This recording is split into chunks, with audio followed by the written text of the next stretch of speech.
adolescents, 30 à 40% des filles.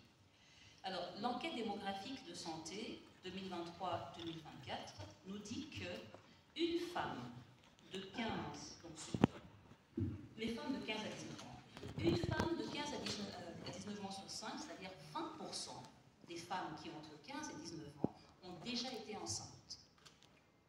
15 donc, et 19 ans en réalité, 15 et 19 ans. Les adolescents. Troisième, deuxième maintenant. C'est entre justement la deuxième et la quatrième, la troisième. Et puis rentrer un peu. 20% des femmes en RDC ont déjà été enceintes à cet âge-là.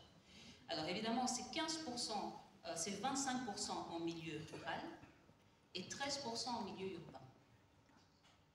Et ce qui est d'autant plus dramatique, c'est au niveau du risque vital. Sur l'ensemble des décès maternels enregistrés, 29% concernent les adolescents. Qu'est-ce que ça signifie? Ça signifie que les adolescents, donc sur l'ensemble des femmes qui décèdent parce qu'elles sont enceintes, on a 29% qui sont des adolescentes. Si je vous partage ces statistiques, c'est justement pour vous dire, nous ne voulons précisément pas que nos adolescentes tombent enceintes. Alors maintenant, il faut se poser la question, mais pourquoi elles le font? Il ne faut pas croire qu'elles sont juste frivoles, c'est parce qu'elles traînent avec les garçons. La majorité de ces cas, ce sont des viols. La majorité de ces cas, ce sont des violences basées sur le genre. Ce n'est pas juste des filles qui ont des têtes en l'air.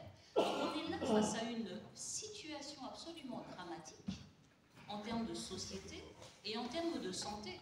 Donc nous devons tous faire en sorte que justement que les filles, les adolescentes, ne tombent précisément pas enceintes. Et lorsqu'elles le sont, mais c'est une double peine de leur dire, eh ben, tu sais quoi, tu vas arrêter tes études et, parce que tu es tombée enceinte. C'est une double peine. Cette fille a déjà été violée, il y a déjà eu un acte terrible, elle est tombée enceinte et vous voulez la punir doublement en lui disant, tu sais quoi, finalement, c'est mieux, en général on les chasse, les familles les chassent, elles se retrouvent on ne sait pas où, elles se retrouvent dans la famille du garçon ou de l'homme, parce que ce sont en général des adultes. C'est pas, la proportion pour les adolescents est faible. Ce sont des adultes hommes qui sont responsables de ces situations au niveau des filles.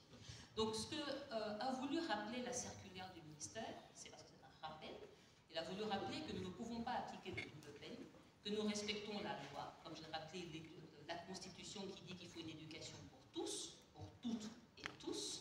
Nous ne pouvons pas mettre à l'écart nos filles parce qu'elles seraient tombées enceintes. Maintenant, il faut des mesures d'accompagnement et nous avons mis en place d'ailleurs une commission qui soit suffisamment diversifiée, interministérielle et diversifiée avec les différents partenaires pour les accompagner. Il faut qu'il y ait une éducation à la sexualité. Il faut que nous luttions tous et tous contre les violences basées sur le genre pour que ce phénomène s'arrête parce que nos filles doivent être à l'école et elles doivent le rester le plus tard possible. Et on sait que plus tard les filles restent à l'école, et bien ça crée une meilleure société. Parce qu'elles acquièrent des compétences, des connaissances, des savoirs, elles peuvent se prendre en charge elles prennent en charge l'enfant qu'elles ont eu et elles prennent en charge la communauté.